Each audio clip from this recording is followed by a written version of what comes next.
जय हिंद साथियों, मैं अनिल कुमार फिर से अपने यूट्यूब चैनल में आप लोगों का स्वागत करता हूं। दोस्तों, आज के सेशन का मेरा जो टॉपिक है, वो आपको 11वीं बिहार बोर्ड के छात्र-छात्राओं के लिए है और इस टॉपिक के अंतर्गत हम लोग क्या करेंगे कि पॉलिटिकल साइंस का जो पहला लेसन है, जिसका नाम है आपको संविधान निर्माण, उससे संबंधित महत्वपूर्ण प्रश्नों का एनालिसिस करेंगे। तो चलिए साथियों, आज के सेशन को शुरू करते हैं। लेकिन इससे पहले जान लीजिए कि इस लेसन का जो है, आपको 5 क्लास जो है, वो आपको हो चुकी है। अगर आप उसे नहीं देखे हैं, तो हमारे चैनल के प्लेलिस्ट में जाकर आप उसे देख लेंगे। तो चलिए साथियों, आज के सेशन को शुरू करते हैं। जैसा कि देखिए, पहला प्रश्न जो है आपका क्या दिया गया है, पहले इसे समझिए। देखिए, कह रहा है कि डॉक्टर बी आर अम्बेडकर का संविधान सभा में निर्वाचन हुआ था कहाँ से? ये पूछा जा रहा है।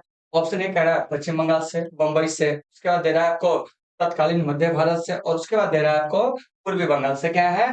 पूर्वी बंगाल से। तो देखिए, तो इस प्रश्न का जो सही आंसर हो जाएगा ना, वो हो जाएगा आपको बी। क्या हो जाएगा? बी, यानी कि बंबई से। कहाँ से? बंबई से। तो यहाँ पर आपका एक प्रश्न और आएगा कि सर, यहाँ पर पूर्वी बंगाल आप क्यों नहीं दिए थे? तो देखिए, तो पूर्वी बंगाल से क्या हुआ था कि अम्बेडकर साहब का जो निर्वाचन हुआ था, वो आपको प्रारंभ में हुआ था। क्या हुआ था? प्रारंभ में। तो इसलिए इसका सही आंसर जो हो जाएगा, वो आपको बी हो जाएगा। अब हम कहेंगे सर कैसे? तो देखिए, तो यहाँ तक स्पष्ट नहीं दे रहा है प्रश्न में कि डॉक्टर बी आर अम्बेडकर का संविधान सभा में निर्वाचन जो हुआ था, वो कहाँ से हुआ था। ऐसा यहाँ पर क्या है कि आपको प्रारंभ करके नहीं दिया हुआ, इसलिए इसका सही आंसर बी हो जाएगा। और वह बंबई का पूना सीट था। क्या था? पूना सीट था। और इस सीट को खाली करने वाले जो व्यक्ति थे, इनका नाम था आपको एम आर जयकर। क्या नाम था उनका? M R Jayakar. तो एम आर जयकर महोदय ने बाबा साहब के लिए ये जो पुनः सीट है, उसको क्या कहते हैं कि खाली किए थे। अब जाकर अम्बेडकर साहब का जो पुनः निर्वाचन होता है, वो आपको मुंबई से होता है। लेकिन प्रारंभ में जो इनका निर्वाचन हुआ रहता है, वो आपको पूर्वी बंगाल से। क्या है? पूर्वी बंगाल से। तो इसका सही आंसर आपको ये हो जाएगा। लेकिन जैसे ही भारत का विभाजन होता है, तो यह क्षेत्र आपको कहाँ चला जाता है जानते हैं? पाकिस्तान में। इसलिए इनका फिर से निर्वाचन होता है मुंबई से। इसलिए इसका करेक्ट आंसर हो जाएगा, वो आपको बी हो जाएगा। तो फिर यहाँ से एक बात आती है कि बाबा साहब जो थे, वो कौन थे? तो देखिए, तो बाबा साहब, जिन्हें हम लोग भारतीय संविधान का निर्माता कहते हैं। क्या कहते हैं?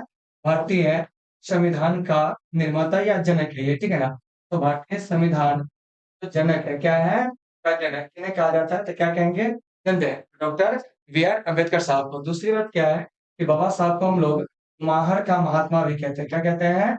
माहर का महात्मा भी जो है, वो आपको बाबा साहब को जो है, वो आपको कहा जाता है। तो इन चीजों को आपको अच्छे से याद रखना है। फिर यहाँ से एक प्रश्न और आएगी। कह देते हैं कि बाबा साहब जो थे, 1927 में क्या किए थे कि अनुसूचित जाति संघ की स्थापना किए थे। तो इन चीजों को भी आपको अच्छे से याद रखना है। तो अगर आपसे प्रश्न पूछा जाए कि अनुसूचित जाति संघ की स्थापना जो किए थे, कौन किए थे? तो क्या कहेंगे? बाबा साहब भीमराव अम्बेडकर। तो इन सभी चीजों को आपको अच्छे से साथियों याद रखना है। तो देखिए, आपका प्रश्न क्या कह रहा है कि डॉक्टर बी आर अम्बेडकर का संविधान सभा में निर्वाचन कहाँ से हुआ था? तो आपका करेक्ट आंसर हो जाएगा बी, यानी कि बंबई से। क्या है?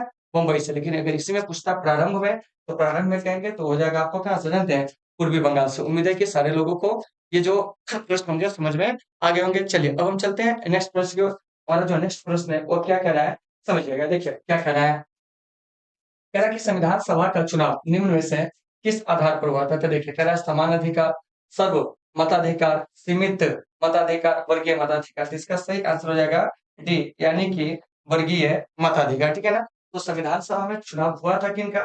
तो जो सदस्य आपको ब्रिटिश भारत से आने थे। कहाँ से आने थे? ब्रिटिश भारत से। याद रखिएगा कि जो सदस्य ब्रिटिश भारत से आने थे, उनका क्या होना था जानते हैं? कि आपको चुनाव होना था। क्या होना था? चुनाव। और वो भी चुनाव कैसा? आपको अप्रत्यक्ष रूप से। क्या है?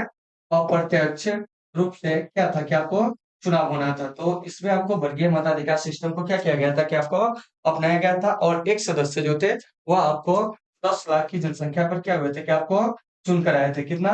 तो 10 लाख की जो जनसंख्या, उस पर एक सदस्य संविधान सभा में क्या हुए थे कि आपको आए थे। उम्मीद है कि आपको ये चीजें समझ में आ गए होंगे। ठीक है ना? चलिए, अब हम लोग चलते हैं अगले प्रश्न की ओर। लेकिन इससे पहले जान लीजिए, इस प्रश्न का सही आंसर जो हो जाएगा, वो आपको डी हो जाएगा। क्या हो जाएगा? डी हो जाएगा। ठीक है ना? चलिए, अब चलते हैं नेक्स्ट प्रश्न को। देखिए, लेकिन उससे पहले कुछ जान लीजिएगा। पूछा जाता है कि संविधान सभा में एक सदस्य कितने की जनसंख्या पर आए थे? तो क्या कहिए? 10 लाख की जनसंख्या पर क्या हुए थे कि आपको चुनकर आए थे। ऐसे चीजों को भी आपको याद रखना है। चुनाव किनका होना था? तो जो सदस्य ब्रिटिश भारत से आने थे, उनका चुनाव जो था, वो आपको अप्रत्यक्ष रूप से जो था, वो आपको होना था। चलिए, नेक्स्ट प्रश्न को चलते हैं। नेक्स्ट प्रश्न हमारा क्या कह रहा है समझिए। देखिए क्या कह रहा है कि संविधान सभा के प्रतिनिधि है। कह रहा है इनमें जनता द्वारा प्रत्यक्ष निर्वाचित, जनता द्वारा अप्रत्यक्ष निर्वाचित, ठीक है ना, गवर्नर जनरल द्वारा मनोनीत, कांग्रेस और मुस्लिम लीग द्वारा नामांकित। इसका सही आंसर हो जाएगा जनता द्वारा अप्रत्यक्ष रूप से क्या कहेंगे कि आपको मतलब कि निर्वाचित, क्योंकि अभी जस्ट बताया कि संविधान सभा में जो सदस्यों का निर्वाचन हुआ था वो आपको अप्रत्यक्ष रूप से हुआ था। कैसे हुआ था?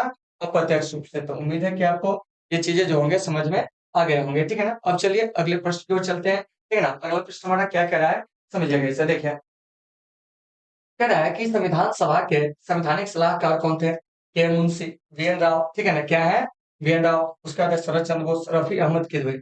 इसका सही आंसर हो जाएगा आपको वी.एन. राव। क्या हो जाएंगे?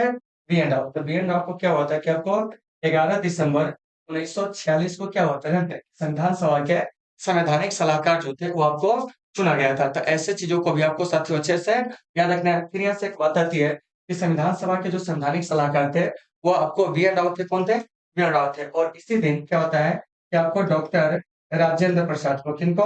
डॉक्टर राजेंद्र प्रसाद को क्या होता है जानते हैं कि आपको संविधान सभा के जो होते हैं वो आपको अस्थायी अध्यक्ष क्या होते हैं?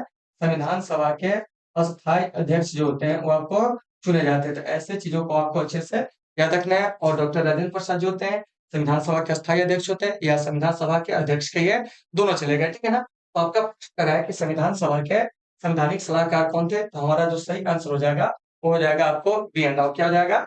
वी.एन. राव। चलिए अब चलते हैं अगले प्रश्न की ओर। अगला प्रश्न हमारा क्या कर रहा है, इस पर हम लोग चर्चा करते हैं, ठीक है ना। इसका सही आंसर भी याद रखिएगा, ठीक है ना। चलिए नेक्स्ट प्रश्न हमारा क्या कर रहा है, इस पर हम लोग चर्चा करते हैं। देखिए क्या कह रहा है, सुनिए। कह रहा है कि संविधान सभा के विभिन्न पहलुओं के अध्ययन हेतु संविधान सभा ने कितनी समितियां नियुक्त की थी? तो देखिए, तो संविधान को बनाने के लिए छोटी बड़ी क्या थी कि बहुत सारी समितियां थी। क्या थी? समितियां थी। तो यहाँ जो इस प्रश्न का सही आंसर हो जाएगा ना वो आपको 13 हो जाएगा। क्या हो जाएगा? 13। यानी कि संविधान के विभिन्न पहलुओं के अध्ययन हेतु संविधान सभा ने कितनी समितियां नियुक्त की थी? तो आपका आंसर क्या हो जाएगा? तो आपको 13 हो जाएगा। यानी कि ऑप्शन नंबर सी जो है वो आपको सही हो जाएगा, ठीक है ना। तो यहाँ से यहाँ देखिएगा, संविधान निर्माण हेतु कितनी समितियां मुख्य रूप से बनी थी? तो आपको 13, ठीक है ना। चलिए नेक्स्ट प्रश्न क्या कर रहा है, थोड़ा सा इस पे चर्चा करते हैं। देखिए, कह रहा है कि संविधान सभा के प्रारूप समिति में सदस्यों की संख्या कितनी थी? तो वो आपको 7 थी। कितनी थी? 7 थी। वो भी कैसे? तो आपको अध्यक्ष सहित याद रखिएगा। कैसे है? तो आपको अध्यक्ष सहित कहेंगे। क्या कहेंगे? अध्यक्ष सहित। तो इन चीजों को आपको बेहतर तरीके से याद रखना है। तो जानिए, यहाँ से अध्यक्ष का नाम अगर पूछेंगे तो डॉक्टर बी.आर. अम्बेडकर। और उसके बाद सैयद मोहम्मद सादुल्ला, ये मुस्लिम सदस्य थे, ये भी आप याद रखिएगा, ठीक है ना। बाकी देखिए जितने भी लोग हैं सबके नाम में कृष्ण जी का पर्यायवाची नाम जुड़ा हुआ है। जैसे देखिए कृष्णा, गोपाल, ठीक है ना, कन्हैया लाल, कैसे कन्हैया लाल, ठीक है ना। उसके बाद माधव कृष्ण जी का नाम है, कृष्णा जो है कृष्ण जी का ही नाम है। इसको ऐसे भी आप याद रख सकते हो, ठीक है ना। तो एन माधवराव जो आए थे ना बी.एल. मित्तर के त्यागपत्र देने के बाद, किसके बाद? बी.एल. मित्तर साहब जब त्यागपत्र दिए थे तब आपको एन माधवराव जो है वो आपको सदस्य बने थे। और टी.टी. कृष्णामाचारी जो है डी.पी. खेतान की मृत्यु के बाद, क्या है? डी.पी. खेतान के मृत्यु के बाद। तो ऐसे चीजों को भी आपको अच्छे से याद रखना है। तो आपका प्रश्न क्या कह रहा है, संविधान सभा के प्रारूप समिति में सदस्यों की संख्या कितनी थी? तो आप क्या कहोगे? 7। यानी कि ऑप्शन नंबर बी जो है इसका करेक्ट आंसर है, ठीक है ना। तो उम्मीद है सारे लोगों को ये सभी चीज समझ में आ गए होंगे। देखिए आपके एग्जाम में क्वेश्चन ऐसा पूछा जाता है कि इनमें से कौन प्रारूप समिति के सदस्य नहीं थे? तो देखिए, तो कौन नहीं थे? तो ये सातों अगर आपको याद आएगा तो आसानी से बना सकते हैं। दूसरी बात क्या है कि आपसे ये भी प्रश्न पूछा जाएगा कि बी.एल. मित्तर के त्यागपत्र देने के बाद कौन बने थे? एन माधवराव। इसके बाद डी.पी. खेतान की मृत्यु के बाद कौन बने थे? वो आपको टी.टी. कृष्णामाचारी थे। साथियों ऐसे चीजों को भी आपको अच्छे से याद रखना है। चलिए अब हम लोग चलते हैं नेक्स्ट प्रश्न की ओर। नेक्स्ट प्रश्न हमारा क्या कह रहा है, समझिए।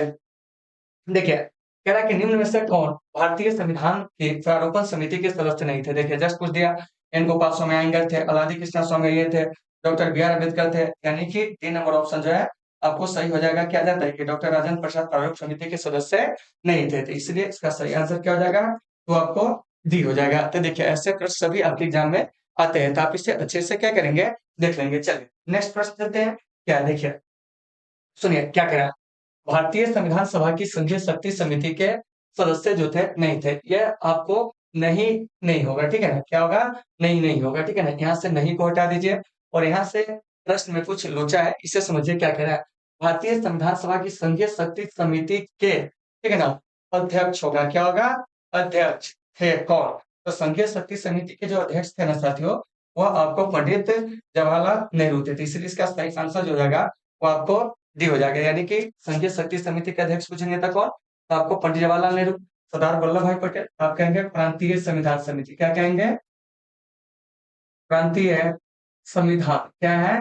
प्रांतीय संविधान समिति के जो अध्यक्ष थे वो कौन थे? तो कहेंगे सरदार वल्लभ भाई पटेल। उसके बाद है आपको डॉक्टर बी आर अम्बेडकर। तो ये आपको प्रारूप समिति के क्या थे? क्या आपको अध्यक्ष थे। तो ऐसे चीजों को भी आपको अच्छे से याद रखना है। डॉक्टर राजेंद्र प्रसाद, ठीक है ना। तो ये आपको संचालन समिति के क्या थे? क्या आपको अध्यक्ष थे, याद रखेंगे। और ये जो आपका प्रश्न कर रहा है कि भारतीय संविधान सभा की संघीय समिति के अध्यक्ष थे कौन? तो क्या कहेंगे जानते हैं? तो वो आपको अध्यक्ष में पंडित जवाहरलाल नेहरू। तो उम्मीद है कि सारे लोगों को ये सभी चीजें होंगे समझ में आगे होंगे। यहीं से पूछेंगे कि बताइए कि प्रांतीय संविधान समिति के अध्यक्ष कौन थे? तो सरदार वल्लभ भाई पटेल, ठीक है ना। वहीं प्रारूप समिति के पूछेंगे तो डॉक्टर बी आर अम्बेडकर। तो उम्मीद है सारे लोगों को ये सभी चीजें होंगे समझ में आगे होंगे। चलिए तो हम लोग चलते हैं नेक्स्ट प्रश्न की ओर। हमारा जो नेक्स्ट प्रश्न है साथियों वो क्या कह रहा है इस पर आप लोग देखेंगे। देखिए यहाँ सुनिए, कह रहा है कि संविधान निर्माती सभा में झंडा समिति के अध्यक्ष कौन थे? बताने की आवश्यकता है नहीं, इसका सही आंसर हो जाएगा आपको ए जेबी कृपलानी। क्या हो जाएंगे? जेबी कृपलानी, ठीक है ना। तो ऐसे चीजों को आपको अच्छे से याद रखना है, ठीक है ना। उसके बाद है आपको के मुंशी। क्या है? के मुंशी। तो ये इनके बारे में पता होगा। ये आपको प्रारूप समिति के क्या थे? क्या आपको मतलब कि सदस्य थे। डॉक्टर बी आर अम्बेडकर प्रारूप समिति के क्या थे? क्या आपको अध्यक्ष थे? क्या थे? अध्यक्ष थे। इन चीजों को याद रखना है। उसके बाद है जवाहरलाल नेहरू। इनके बारे में जानते होइएगा कि संघीय शक्ति समिति के ये क्या थे? क्या आपको अध्यक्ष थे। तो आपका जो प्रश्न कर रहा है वो क्या कर रहा है? देखिए यहाँ सुनिए कि संविधान निर्माती सभा में झंडा समिति के अध्यक्ष कौन थे? तो जेबी कृपलानी। और आजादी के समय ये कांग्रेस के क्या थे? क्या आपको अध्यक्ष थे। तो साथियों ऐसे चीजों को भी आपको अच्छे से क्या करना है कि आपको याद रखना है। और जहां भी दिक्कत हो आप लोग कमेंट करके बताओगे, ठीक है। उम्मीद है कि ये सारी चीजें आपको आसानी से समझ में आ गए होंगे। चलिए चलते हैं नेक्स्ट प्रश्न की ओर। देखिए नेक्स्ट प्रश्न हमारा क्या कह रहा है इस पर चर्चा करेंगे। देखिए कह रहा है संविधान सभा ने संविधान को अंतिम रूप से किस दिन पारित किया था? ठीक है ना। अंतिम रूप से कह रहा है कि पारित करने का दिन, ठीक है ना। हो जाएगा आपको 26 नवंबर 1949, क्योंकि इसी दिन हमारा संविधान जो होता है वो आपको अंगीकृत होता है। क्या होता है? संविधान अंगीकृत हुआ था, ठीक है ना। संविधान इसी दिन जो होता है बनकर क्या है? बनकर तैयार हुआ था, ठीक है ना। संविधान जो होता है इसी दिन आपको क्या होता है कि आंशिक रूप से लागू होता है। क्या होता है? आंशिक रूप से लागू। क्या कहेंगे? आंशिक रूप से लागू। तो उम्मीद है कि सभी लोगों को ये चीजें समझ में आ गए होंगे। अगर मैं आपसे प्रश्न पूछूं कि संविधान आंशिक रूप से जो है वो आपको कब लागू हुआ था तो क्या कहोगे? 26 नवंबर 1949।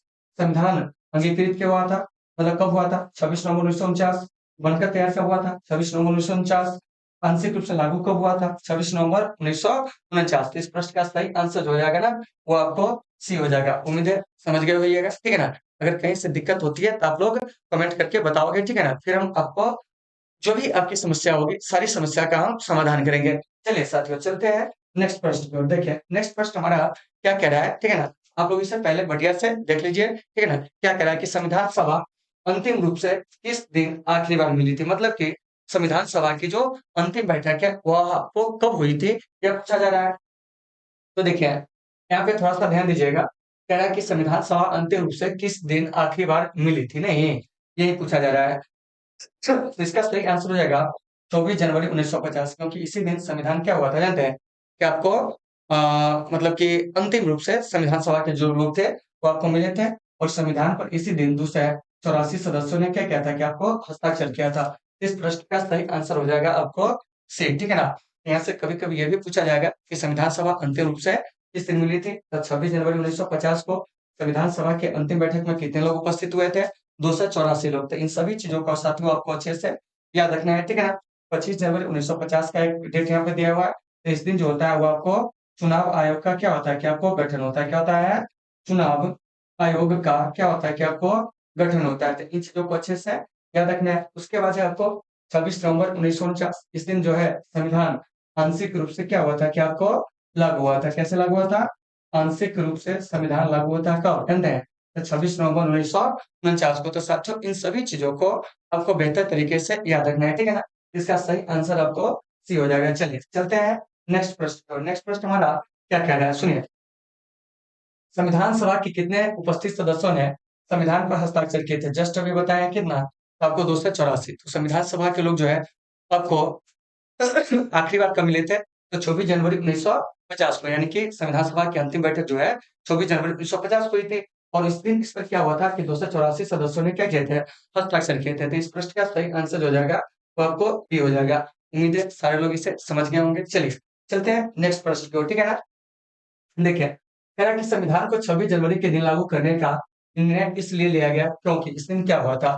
तो देखिए, तो ऑप्शन ए जो कह रहा है कांग्रेस ने इस तिथि को 1930 में स्वतंत्रता दिवस के रूप में मनाया था, तो इसका सही आंसर जो हो जाएगा ना, वो आपको ए हो जाएगा। क्या हो जाएगा? ए, क्योंकि कांग्रेस जो है 26 जनवरी 1930 को क्या किया था कि स्वतंत्रता दिवस जो है पूरे देश में मनाया था। ठीक है ना? इसीलिए इस दिन को याद रखने के लिए हमारा जो संविधान होता है साथियों, वो 26 जनवरी क्या होता है जानते हैं? 1950 को जो होता है वो आपको लागू किया जाता है। तो इन चीजों को आपको अच्छे से याद रखना है। चलिए, अब हम लोग चलते हैं अगले प्रश्न की ओर। हमारा जो अगला प्रश्न है वो क्या कर रहा है, इस पर हम लोग चर्चा करते हैं। देखिए, कह रहा है कि भारतीय संविधान सभा में महिला सदस्यों की संख्या कितनी थी? तो महिला सदस्य कितनी थी? तो आपको 15 थे। इन चीजों को आपको अच्छे से याद रखना है, ठीक है ना? अगर क्वेश्चन पूछा जाए कि संविधान सभा में महिला सदस्यों की संख्या कितनी थी, तो आप क्या कहोगे? 15। क्या कहेंगे? 15, ठीक है ना? तो यहाँ से ये प्रश्न आपको ऑब्जेक्टिव में अक्सर ऐसे पूछ लिए जाते हैं, तो आप इसे याद रखेंगे। चलिए, चलते हैं नेक्स्ट प्रश्न की ओर। नेक्स्ट प्रश्न हमारा साथियों क्या कह रहा है, समझिए। संविधान सभा के संचालन समिति के अध्यक्ष कौन थे? शुरू में ही बताए थे कि आपको डॉक्टर राजेंद्र प्रसाद संचालन समिति के भी अध्यक्ष थे, ठीक है ना? इसके अलावा संविधान सभा के अस्थायी अध्यक्ष भी थे। संविधान सभा के भी क्या थे कि आपको अध्यक्ष थे। तो ये जो देख रहे हैं 50 नंबर प्रश्न, इसका सही आंसर जो हो जाएगा वो आपको ए हो जाएगा। तो उम्मीद है कि सभी साथियों को ये सारे चीजें होंगे वो आपको समझ में आ गए होंगे। तो चलिए साथियों, आज के इस सेशन को हम लोग यहीं पे विराम देते हैं। फिर मिलते हैं आपसे कल एक नेक्स्ट क्लास में। जब तक के लिए आप सभी साथियों से सुविधा। Take care all of you.